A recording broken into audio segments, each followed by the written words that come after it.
오늘 이 시간에 내 증인이 되리라. 조금만 올려주실까요? 자, 다 같이 한번 우리 말씀의 제목 한번 고백해 보겠습니다. 내 증인이 되리라. 함께 읽어볼까요? 시작. 예, 오늘 부활절을 맞이해서 우리 4월 달에 부활의 주님을 만난 성도들, 또 부활의 증인이 된 자들을 우리 두고 우리 제자들과 또 우리 막달라 마리아, 또 수많은 그 부활의 증인이 된 역사들을 보았는데, 오늘 마지막으로 내 증인이 되리라 라는 제목으로 사도행전 1장 8절의 말씀으로 은혜를 나누겠습니다. 자, 예수님께서 부활하신 후에 제자들에게 나타났어요. 제자들에게 나타나셔서 가장 먼저 준 게 뭐라고 그랬죠? 가장 먼저 제자들에게 주님께서 베풀어 주신 게 뭐예요? 그죠, 평안하라는 겁니다.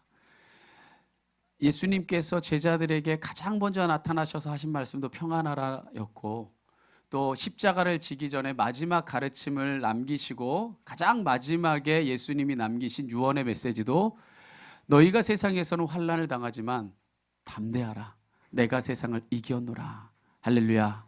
너희가 평안하길 원한다. 마지막 평안을 빌어주시고 가셨고, 또 부활하셔서 평안을 빌어주셨습니다. 그렇게 평안을 빌어주신 예수님께서 40일 동안 제자들과 함께 동고동락하면서 하나님 나라의 비밀을 말씀으로 가르쳐 주십니다.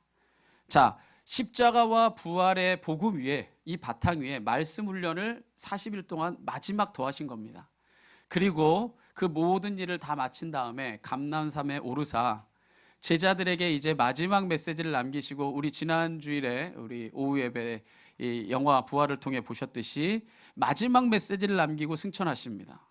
그 마지막 메시지가 오늘 우리가 봉독한 본문의 말씀입니다. 자, 무엇이라 말씀하시고 주님께서 승천하십니까? 다시 한번 그 예수님의 마음으로 이 구절을 읽어보면, 오직 성령이 너에게 임하시면 너희가 권능을 받고 예루살렘과 온 유대와 사마리아와 땅끝까지 이르러 내 증인이 되리라 하시니라. 할렐루야. 자, 예수님의 말씀은 이겁니다. 너희가 성령의 사람이 되면 너희가 권능을 받게 되는데, 그 능력은 무엇 때문에 주는 거냐? 이제 내 증인이 되라고. 예루살렘에, 또 온 유대에, 또 더 나아가 사마리아에, 더 나아가 땅끝까지 이르러 내 증인이 되라는 겁니다. 그리고 너희가 본대로 내가 다시 돌아오리라 약속하시고 하나님 나라에 승천하셨습니다. 오늘 이 주님의 마지막 사명은 오늘날 우리에게 여전히 유효한 줄 믿습니다. 예수님께서 오늘날 우리에게도 말씀하고 계시는 거예요. 너희가 성령의 사람이 되면 무엇을 받게 되고? 권능을 받게 된다는 거예요. 그리고 예루살렘과 온 유대와 사마리아 땅끝까지 이르러 내 증인이 된다는 겁니다. 그렇다면 우리가 이제 성령의 사람으로서 이 주님의 증인된 사명을 우리가 이제 뒤이어받았습니다. 그렇다면 우리에게 있어서 예루살렘과 유대와 사마리아와 땅끝은 어딘가? 오늘 말씀을 통해 그 우리가 증인되어야 될 삶의 자리를 함께 살펴보도록 하겠습니다. 첫 번째, 예수님이 무엇이라 말씀하셨냐? 너희 예루살렘의 증인이 되어라. 그러면 예루살렘의 증인이 된다는 말은 뭘까요? 이 말씀을 듣고 있는 제자들이 살고 있던 곳이, 지금 거하고 있던 곳이 예루살렘이에요. 그러니까 너희가 성령을 받게 되면 하늘의 능력을 받게 되고, 너희가 이제 내 증인이 될 텐데 어디서부터 내 증인이 되라는 거예요? 그죠? 너 삶의 자리, 네가 있는 곳. 그러니까 오늘날 우리에게 이 말씀을 적용한다면 내 가족, 내 친척, 내 직장 동료, 또 더 나아가 나와 함께 살고 있는 이웃을 말하는 겁니다. 그렇다면 우리가 이 사명을 감당하기에 앞서 하나님께 묻게 됩니다. 그럼 우리가 왜 이 사명을 감당하게 됩니까? 내가 왜 주님의 증인된 삶을 살아야 됩니까? 그 이유는 내 이웃, 나와 함께하고 있는 자들이 하나님께서 나만큼 사랑하는 사람이기 때문이에요. 할렐루야. 때로는 내 이웃 미울 때도 있고 마음에 안 들 때도 있고 내 성에 안 찰 때도 있겠지만, 하나님께서 내 이웃을 나만큼 사랑하십니다. 그래서 너만 구원하는 것 아니라 내 이웃도 하나님은 뭐 하고 싶다는 거예요? 구원하고 싶다는 거예요. 그래서 예수님은 하나님의 뜻을 우리에게 이렇게 전하셨습니다. 내 이웃을 누구처럼 사랑해라? 네 몸, 내 자신같이 사랑해라. 이보다 더 큰 계명은 없다 말씀하셨어요. 할렐루야. 그러니까 여러분, 때로는 왼수같이 보이는 내 배우자, 그죠? 또 때로는 뭐 내 마음에 전혀 들지 않는 직장 동료들, 또 나와 성격도 같지 않고 추구하는 바도 다른 것처럼 보이는 내 이웃들도 하나님은 나만큼 사랑하세요. 믿으십니까? 그걸 믿어야 남을 대할 때 나처럼 대할 수 있어요. 여러분, 어디 가다가 손 하나 베이게 되면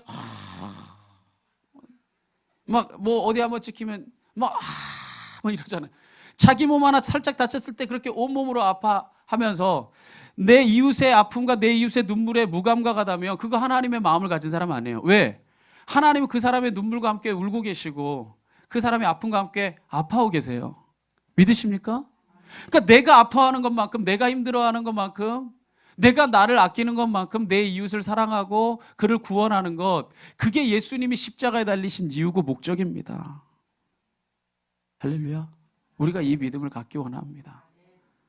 그렇다면 우리가 어떻게 이웃에게 부활의 증인이 될까요? 또 부활의 증인이 되라고 했더니 오늘 집에 가서 막 피켓을 만듭니다. 예수 천당 불신지옥. 에라 너 그렇게 살다 지옥 가 죽는다 막. 여러분 여기 가가지고 여러분 마음에 안 든다고 생각하는 사람들, 너 예수 그렇게 안 믿고 살다가 너 죽으면 너 지옥불에, 너 얼마 전에 신과 함께 봤지? 거기에 7가지 지옥에 떨어져 갖고 이러고 있다.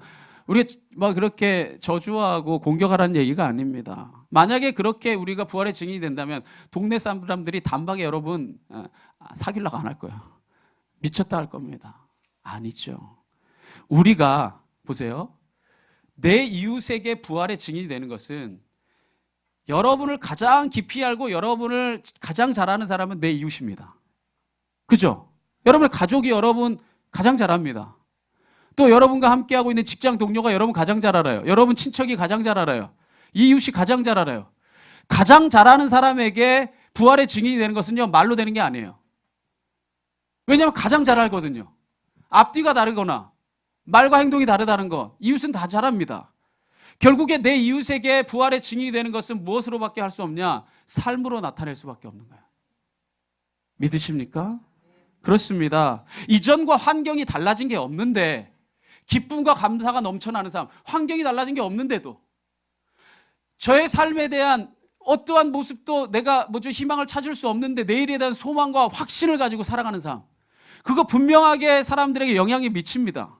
오늘날 사람들의 이 심령을, 오늘날 사람들의 이 마음 상태를 딱 한 단어로 대변하면요, 불안이거든요. 두려움이에요. 그런데 소망과 확신 가운데, 기쁨과 감사 가운데 매일매일 살아가면 주위에 있는 사람들이 여러분의 삶에 이끌리게 돼 있어요. 믿으십니까? 그래요. 초대교회는 그렇게 전도했어요. 초대교회 예수 믿는다고 하는 것은 죽는 얘기였어요. 우리 지난 영화 때도 봤지만 예수 믿는다고 고백하는 순간 자기의 모든 지위, 자기가 이제껏 누렸던 명예, 권세 다 버리는 거였어요. 그럼에도 불구하고 왜 예수 믿는다고 했을까요? 심지어 죽을 수도 있는데 예수 믿는 사람의 삶이 달랐던 거예요. 저렇게 살고 싶었던 겁니다. 할렐루야. 오늘날에도 그런 영향력은 우리가 얼마든지 미칠 수 있습니다. 우리가 진짜 주님을 만나면, 진짜 주님을 경험하면 기뻐요. 감사합니다. 소망 없는 것 같은데 소망이 있습니다. 할렐루야. 우리가 그러한 믿음으로 나갈 때에 세상 사람들이 그 모습을 보고 감동하여서 부활의 증인이 우리의 삶을 통해 되어지는 겁니다. 그래서 예수님은요, 우리에게 이렇게 당부하셨어요. 마태복음 5장 16절에 우리 다 같이 한 목소리 한번 읽어볼까요? 시작.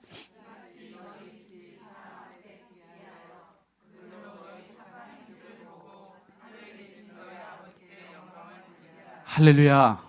이 말씀을 언제 예수님께서 하신 거냐면, 우리에게 너희는 세상의 빛이라, 너희는 세상의 소금이라.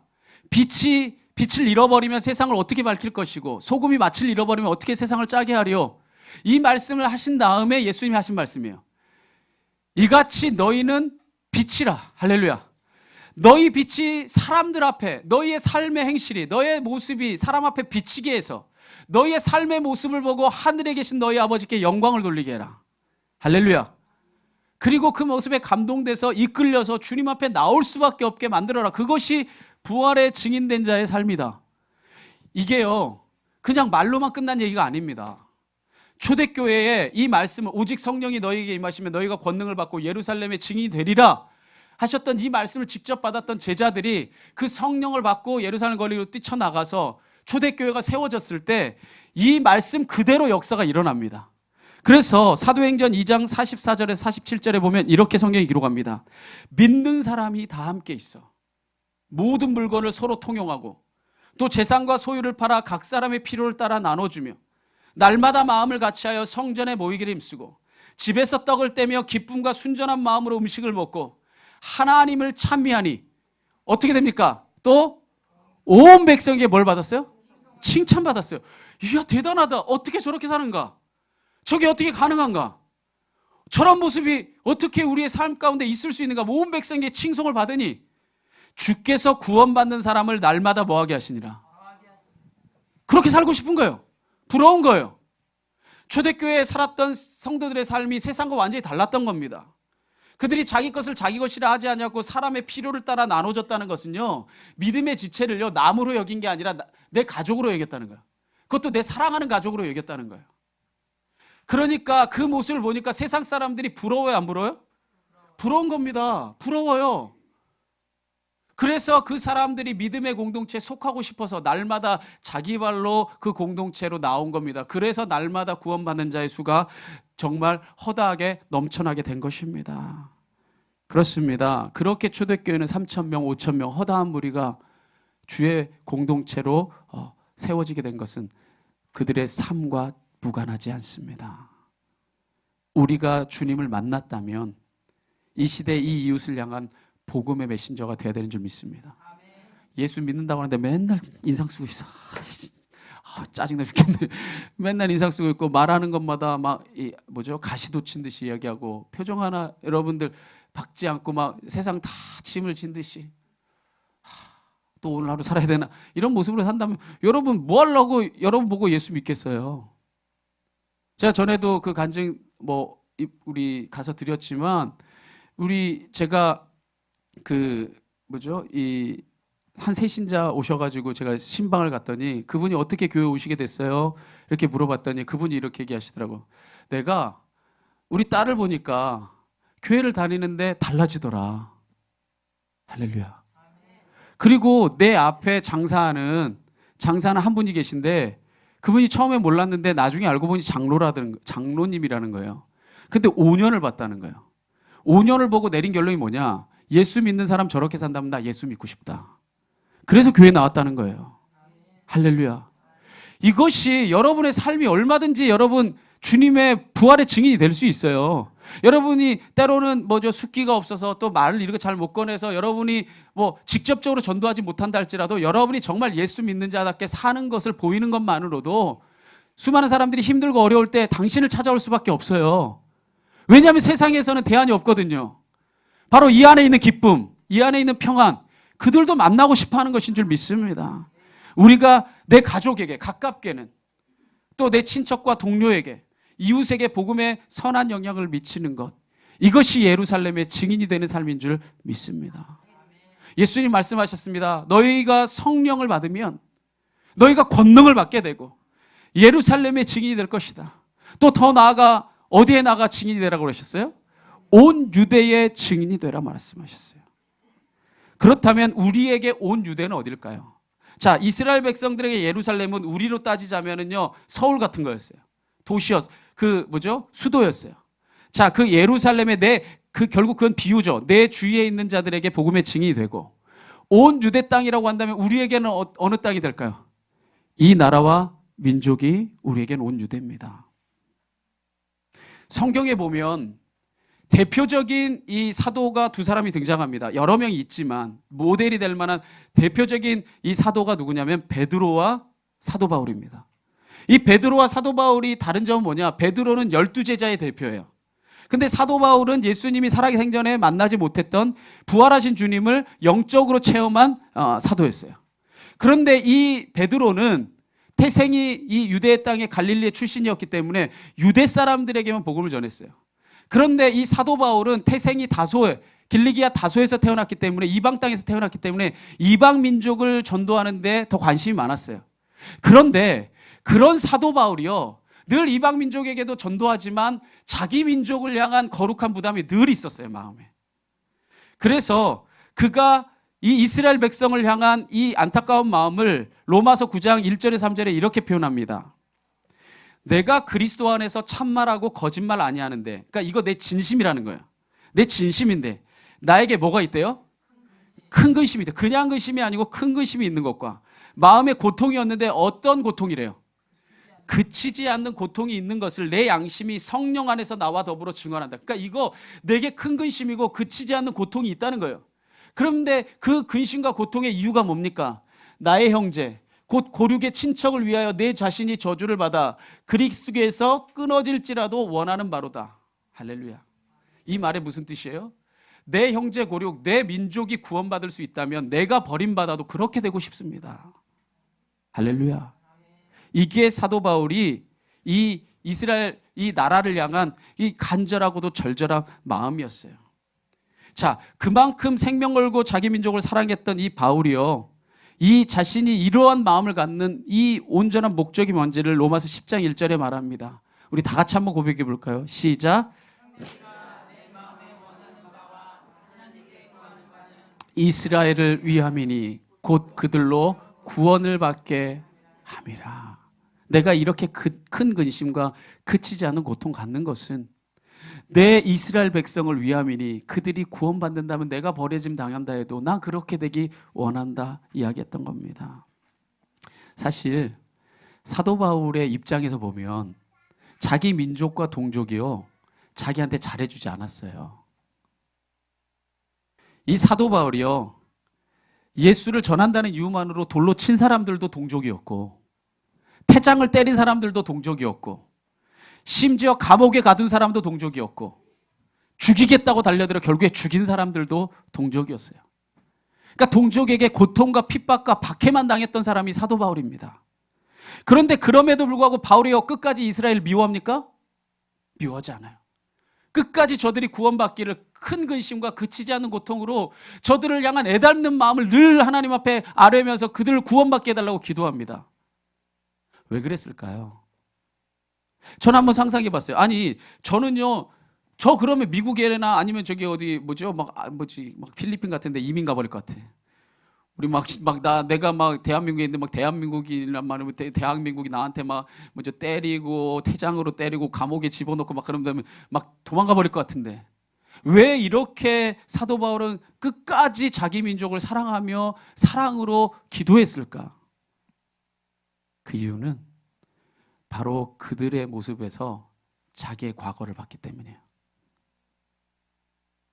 사도 바울이 그랬어요.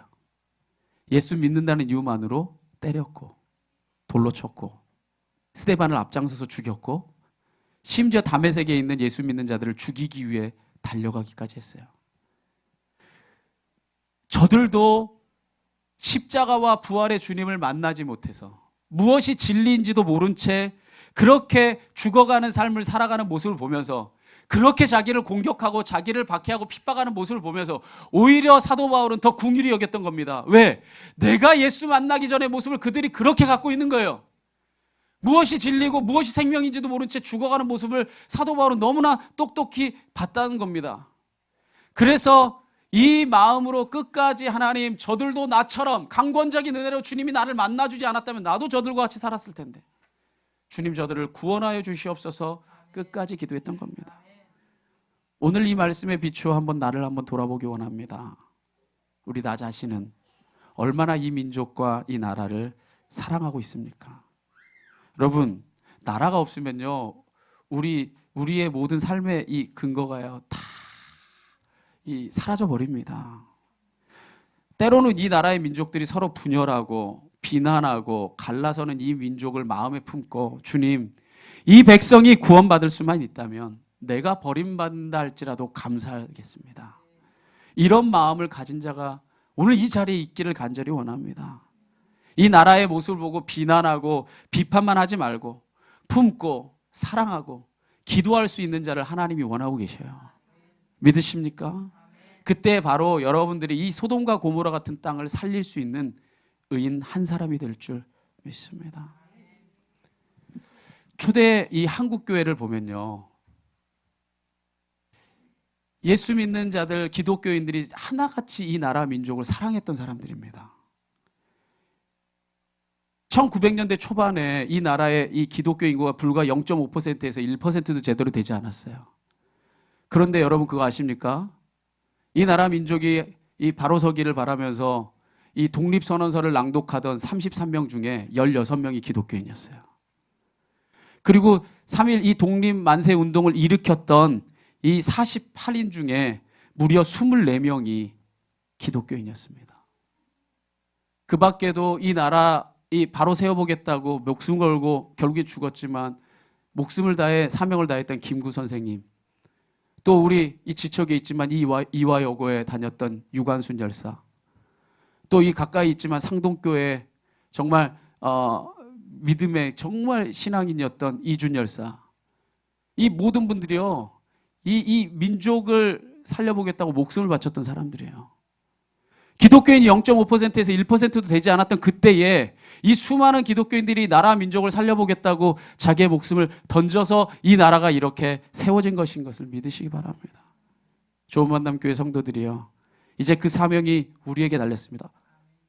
여러분 얘기할까요? 목사님 우리 교회 요만한데 우리가 뭐 이 나라 민족을 책임져요. 저기 큰 교회 많잖아요. 뭐 몇만 명 돼야지 좀 이 나라 민족을 책임지고 하죠. 아니요, 아닙니다. 이 민족을 위해 정말 바울 같은 마음으로 기도하는 한 사람이 있다면 여러분을 통해 소돔과 고모라가 멸망하지 않던 의인 한 사람이 되는 겁니다. 사람이 많아서 되는 게 아니에요. 그 마음을 품는 자가 하나님은 가장 기다리시는 사람입니다.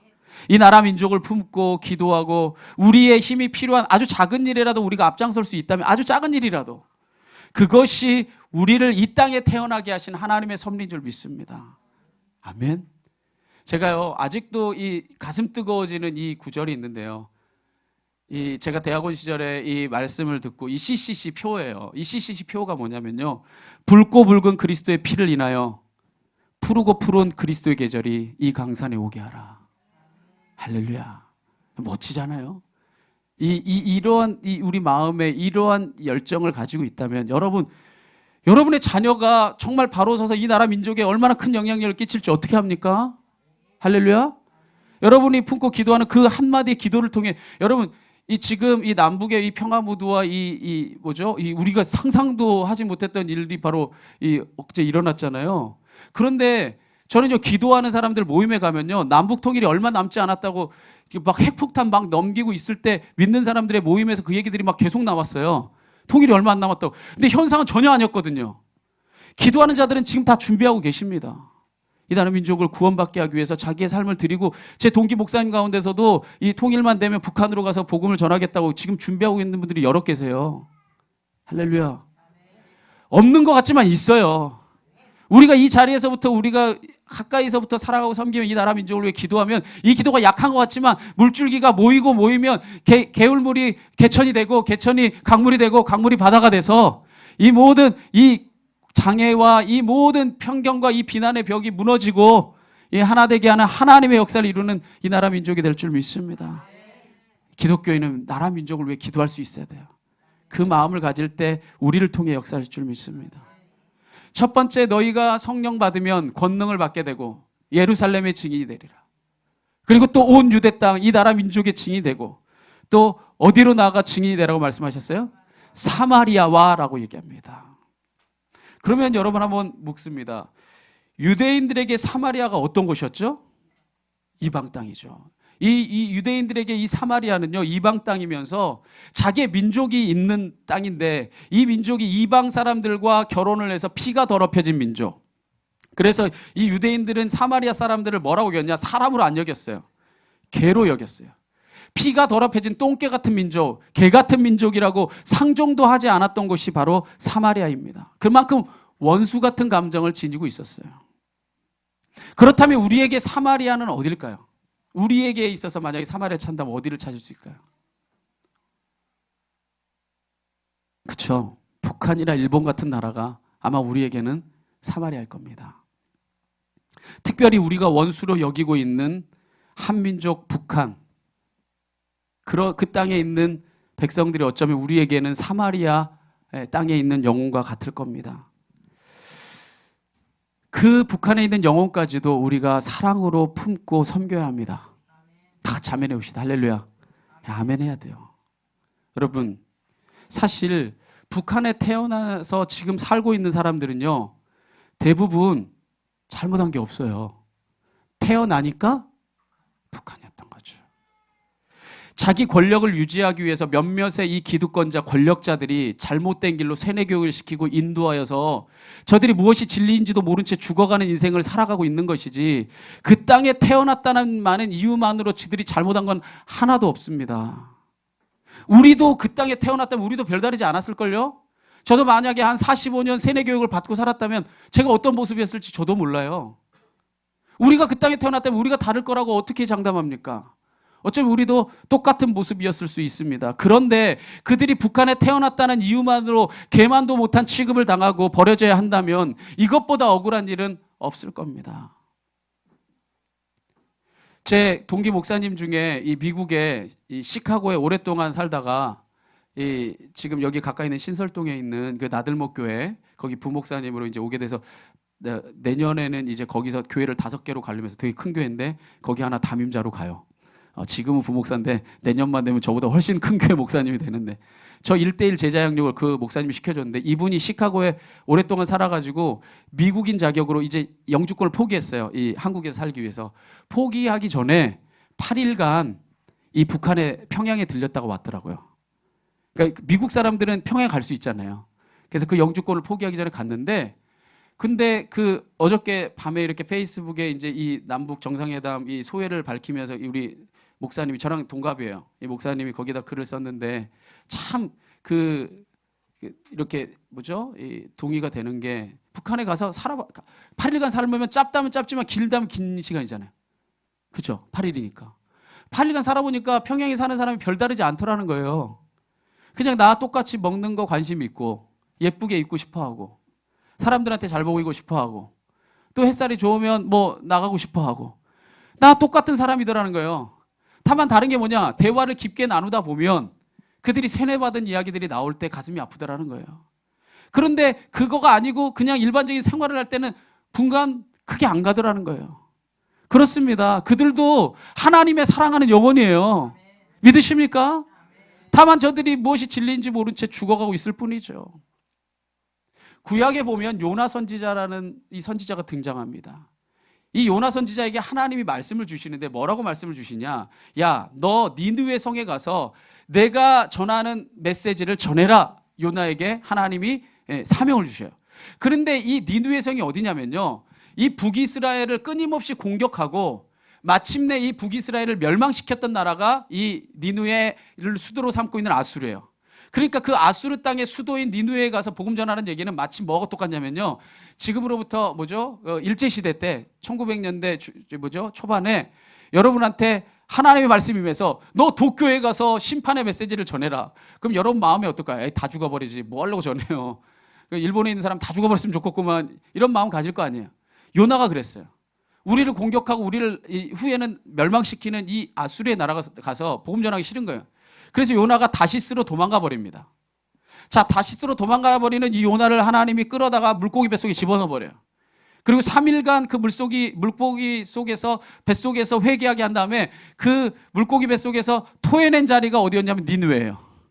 그래서 일어나 보니 니느웨예요. 이 니느웨 성이 얼마나 컸냐? 3일을 걸어 다녀야지만 다 걸어 다닐 수 있는 엄청난 큰 성이에요. 그 중에 요나가 그냥 딱 하루 걸어 다니면서 너희 이렇게 살면 하나님이 심판하신다 메시지 딱 하루 전해요. 3일을 걸어 다녀야 다 걸어 다닐 수 있는 성에 딱 하루밖에 안 전했어요. 그런데 그 하나님의 심판의 메시지를 전했을 때 어떤 역사가 일어나냐? 이런 역사가 일어나요. 자, 제가 한번 읽어볼게요.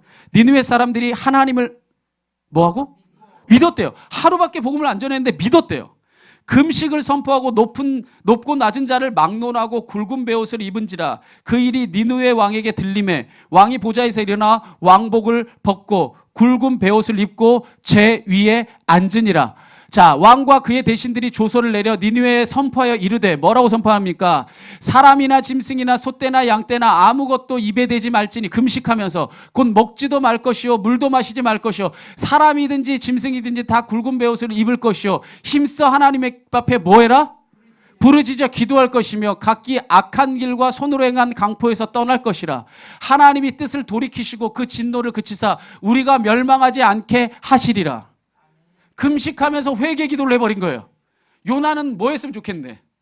다 죽었으면 좋겠는데, 다 저것들을 다 죽어버려서 그냥 싹 쓸어버렸으면 좋겠는데, 하나님의 회개 메시지 하루에 선포했더니 그냥 왕이나 모든 백성이 다 나와서 금식을 선포하고 회개하면서 부르짖어 기도하는 역사가 일어난 겁니다. 그걸 보고 요나가 화가 나요.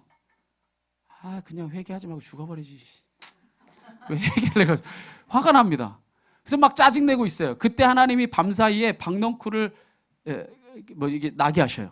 여러분, 그 사막 기후에서는요, 이 햇빛이 때려칠 때는요, 진짜 강렬하게 내리칩니다. 덴버 같은데 선크림요 엄청 강력해요. 덴버는 좀 고산지대잖아요. 햇빛이 그대로 강력하게 때려치면 저녁에 가면요 여기 허물벗겨집니다. 그래서 반드시 덴버에서는 밖에 나갈 거면 이 선크림 두껍게 바르라고 하거든요. 그런데 이런 이 메마른 땅에 이 태양이 때려치면 죽을 것 같아요. 그곳에 박넝쿨이 생기니까 건조하니까 그늘만 생겨도 시원한 거죠. 시원하게 그 니느웨 성을 바라보고 있었는데 밤사이에 또 하나님이 벌레를 나타나게 해서 갉아먹게 해서 이 박넝쿨을 없애버리게 해요. 그러니까 요나가 뭐라고 불편하냐면, 하나님 나 차라리 죽여주십시오. 더 못 살겠습니다. 그렇게 원망하며 하나님 앞에 죽여달라고 항변해요. 그때 하나님이 뭐라고 말씀하십니까? 이렇게 말씀하십니다. 여호와께서 이르시되 내가 수고도 아니하였고 재배도 아니하였고 하룻밤에 났다가 하룻밤에 말라버린 이 박넝쿨을 아꼈거든. 하물며 이 큰 성읍 니느웨에는 좌우를 분별하지 못하는 자가 12만여 명이요 가축도 많이 있나니 내가 어찌 뭐하지? 아끼지 않겠느냐. 네가 보기엔 악하지. 네가 보기엔 다 죽었으면 좋겠지. 아니, 그들도 너처럼 내가 사랑하는 백성이다. 할렐루야. 이게 하나님의 마음입니다. 하나님이 내 편, 네 편을 나누라고 하지 않으셨어요. 원수까지도 사랑하라. 배우자를 사랑하세요. 원수까지도 사랑하는 마음으로는 못 사랑할 게 없잖아요. 또 여러분, 자식이 왼수일 때 사랑하세요. 이 내 가까이에 있는 사람을 사랑하지 못하면서 어떻게 사마리아에 가서 사랑을 해요. 목사님도 사랑해 주세요. 미워도 사랑해 주시고. 저도 여러분 매일같이 저는 늘 요즘에 매일 기도하는 게 뭐냐면요, 목회가 직업이 되지 않고 우리 성도님들을 생각하면 가슴 찡하게 좀 사랑할 수 있게 해달라고 요즘에 제 기도 제목이 딱 그거 하네. 제가 목회를 해보니까 이게 잘못하다가는 기술이 될 수 있겠더라고요. 그러지 말고 진짜 영혼을, 이 한 영혼을 딱 이름 두고 생각하면 그냥 그 사람의 마음이 느껴져서 찡하게 좀 사랑할 수 있게 해달라고. 저 요즘 기도 제목 그거 하나입니다. 여러분들 저 사랑해 주시고. 우리가 어찌 아끼지 않겠니? 너가 미워하는 자라도 내가 사랑하는 자다. 주님이 말씀하고 계십니다. 오늘 내 생각에 맞지 않고 내 눈에 차지 않아도 하나님은요 그들을 향한 섭리와 뜻이 있습니다. 우리가 그 섭리를 믿고 원수까지 사랑하며 복음의 증인이 되는 날을 우리가 꿈꾸기를 간절히 축원합니다. 여러분, 예수님은요 의인을 위해서가 아니라 죄인을 위해 십자가 지셨어요. 그들이 아직 죄 가운데 있을 때 우리를 위해 생명을 버리셨어요. 믿으십니까? 저는요 아직도 그 잊혀지지 않는 그 고백이 있는데, 우리가 그 부르는 많은 찬양 중에 정말 이 한국에 이 정말 큰 영적인 영향력을 끼쳤던 곡을 많이 작곡한 전도사님이 계세요. 고영원 전도사님이라고 예수전도단의 리더이신데, 이분이 지금으로부터 보면 한 15년 이상 됐겠네요. 제가 대학교 다닐 쯤, 대학원 넘어갈 그쯤이었는데, 이분이 이 찬양곡을 하나, 이 부흥이라는 찬양이나 뭐 우리 함께 기도해 이런 찬양 굉장히 많이 작곡하셨는데, 이분이 찬양 한 곡을 이 작곡할 때는 하나님의 이 기름 부음이 있을 때까지 기도하신대요. 며칠이 걸리던. 근데 이분이 어느 날인가는 기도를 하는데 맨날 며칠을 거의 꽤 오랫동안 기도하셨대요. 제가 정확하게 지금 하도 들은 지 오래돼서 기억이 안 나지만 꽤 오랫동안 이 전도사님이 기도를 하면서 하나님 곡을 달라고 계속 기도하고 있었어요. 그런데 이분에게 환상처럼, 이분이 실제처럼 본 거예요. 실제처럼. 환상 가운데 한 노파가 아주 힘없게 겨우겨우 걸어가는 모습을 보여주신 거예요. 근데 뒷모습만 봐도 고생 충만인 거 있죠. 뒷모습만 봐도 그냥 아주 그냥 힘듦이 충만하게 있는 거 있잖아요. 정말 뒷모습만 봐도 너무 짠하더래요. 너무 짠한데 하나님 이게 무슨 환상입니까? 진짜 환상으로 보이는데 이 전사님이 무슨 환상입니까? 계속 기도하면서 하나님 앞에 기도하면서 나가는데 이 노파가 아주 힘없게 타박타박 아주 멀리까지 걸어가더래요. 멀리까지 걸어가다가 이 노파가 뒤를 딱 돌아봤는데 세상에 자기는 그렇게 고생에 찌든 얼굴을 본 적이 없었대요. 정말 고생에 찌들다가 아주 그냥 얼굴에 그냥 다 배겨 있는 거 있잖아요.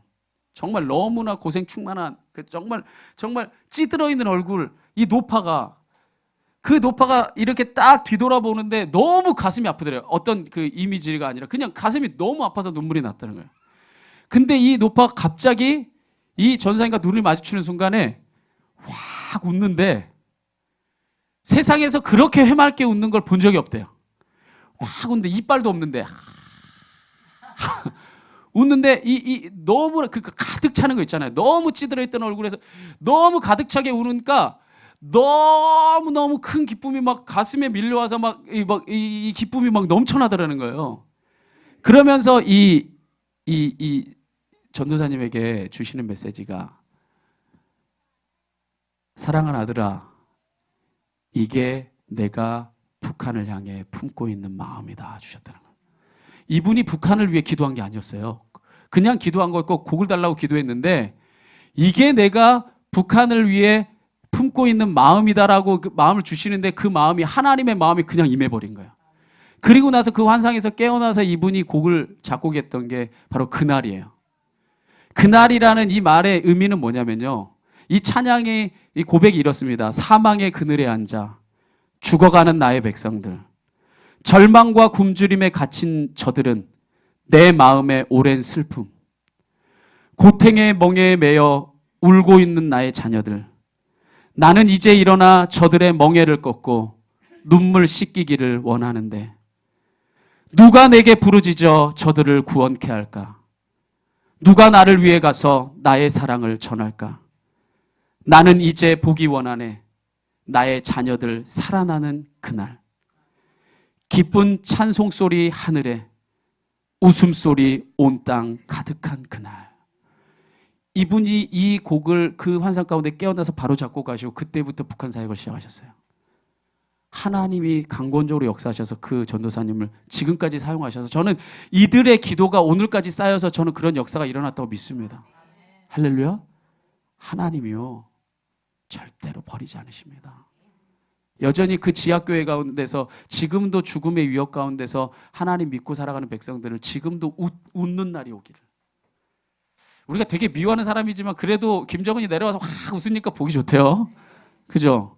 그렇게 웃는 날이 저 지하교회에서 고통당하는 수많은 영혼들에게도 올 수 있다면 이보다 아름다운 일은 없을 겁니다.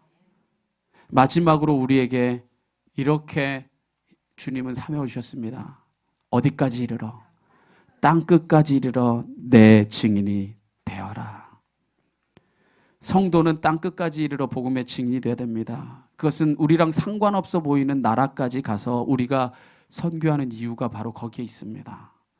그것이 좋아서가 아니라 그것이 사명이기 때문입니다. 저도 여러 차례 선교를 가서 이국 땅에서 선교하고 계시는 이 선교사님들을 뵈면요, 이분들이 하나같이 한국을 그리워합니다. 하나같이 한국에 와서 살고 싶어요.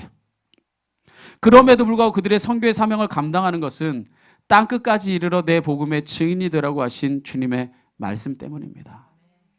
저는요, 제가 예전에도 이런 간증이 했지만 저는 우리가 이 선교의 복음의 빚진 자들임을 믿습니다. 저 예전에 그런 기도를 했던 적이 있어요. 저는 지금도 좀 말랐지만 예전에는 이거보다 10kg가 더 말랐어요. 10kg 쫙. 궁금하신 분은 저한테 사진 보여달라고 하세요. 제 사진에 저장돼 있어요. 여기 17호가 마르면요, 제가 옛날 사진들 가끔가다 한번 보면요, 불쌍해도 이렇게 불쌍하게 생긴 애가 없어요. 막 확 들어가가지고. 그런데 제가 입이 좀 짧아서 제가 의지를 가지고 막 먹으려고 해도 이런 캄보디아나 아니면 말레이시아나 이런 향신료가 들어가잖아요. 그러면 저는 의지를 가지고 먹는데 안에서 나와버려요.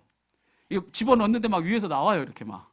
그러니까 심지어 저 말레이시아에서 3일 굶었던 적도 있어요. 3일 굶고 제가 거울을 봤다 깜짝 말레이시아 정글에는 거울이 별로 없거든요. 어쩌다 거울 봤다 내가 깜짝 놀랐어요. 해골이 있는 거예요, 해골. 내가 봐도 해골이, 내가 봐도 너무 불쌍해 보이는 영혼이 하나. 야, 선교는 너한테 해야겠다. 막 그래서 제가 이 선교지를 갈 때 별로 그렇게 감동이 없었어요. 저는 이렇게 선교지 이렇게 잘 가지도 않았고. 그런데 어느 날 제가 이제 선교단 총무가 돼서 선교지를 가야 되는데, 하나님, 내가 선교를 가려면 뭔가 사랑하는 마음, 내가 뭔가 이렇게 뭐 뜨거운 마음으로 가야 되는데, 선교 시작한다면 그때부터 뭐 걱정? 먹을 거 걱정. 먹을 거 어떻게 하지? 또 그때는 선교가 좀 무식 충만해가지고 선교지에 있는 것을 먹어야 그 사람들이 기뻐하고 동화된다고 해갖고, 여기서 아무것도 안 싸가고 딱 한 끼, 뭐 이렇게 축제할 때 우리 한국식 보여준다고 한 끼만 싸가서 고기를 먹는데, 여러분 그때 당시 선교 가면요 막 한 열흘씩 갔거든요. 여러분 열흘씩 먹을 거 걱정하면 이게 심나네요. 열흘씩 뭘 먹고 살지 막. 그러니까 걱정하면서 하나님, 내가 이 총무라서 다 이끌고 가야 되는데 내가 감동이 별로 없는데 내가 왜 선교 가야 됩니까? 이렇게 기도했어요. 그렇게 철회 시간에 기도하는데 하나님이 저한테 감동을 주더라고요. 야, 저한테 그냥 제게 들려진 음성이 저한테 감동이에요. 야, 너 있잖아. 그땐 광춘이니까 광춘아. 정감 있나요? 거기에 태어난 영혼들이 너 대신에 태어난 거야. 그 감동을 주는 거예요. 그때 제가 진짜 해모에 한 대 펑 맞은 것 같았어요. 그렇구나. 하나님 입장에서 보면 70억 인구를 다 사랑하시잖아요.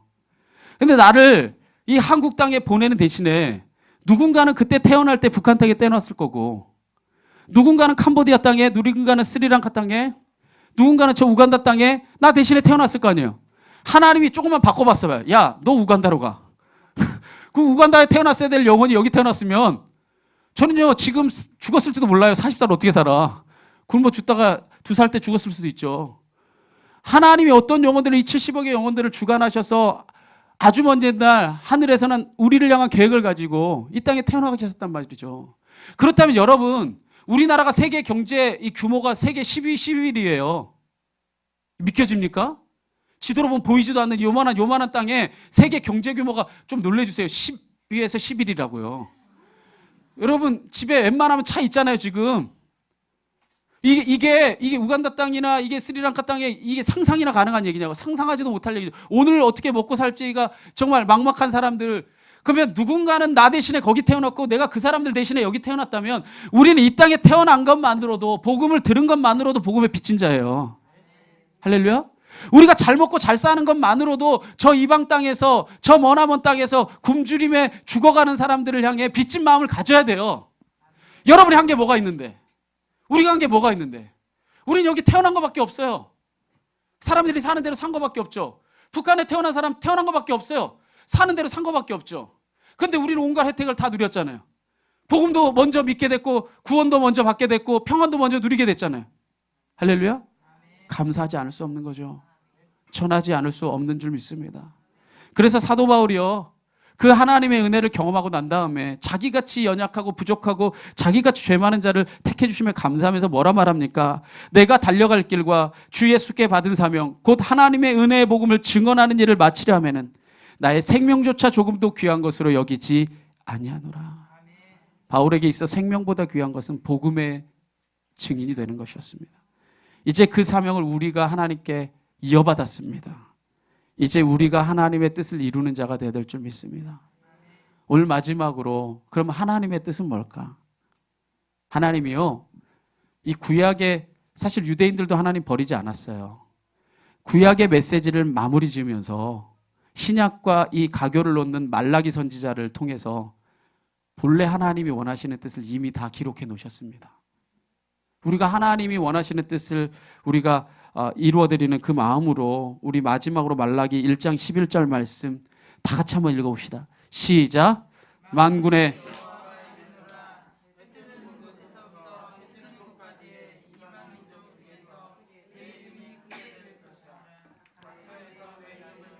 분향하며 깨끗한 제물을 드리리니 이는 내 이름이 이방 민족 중에서 크게 될 것입니다.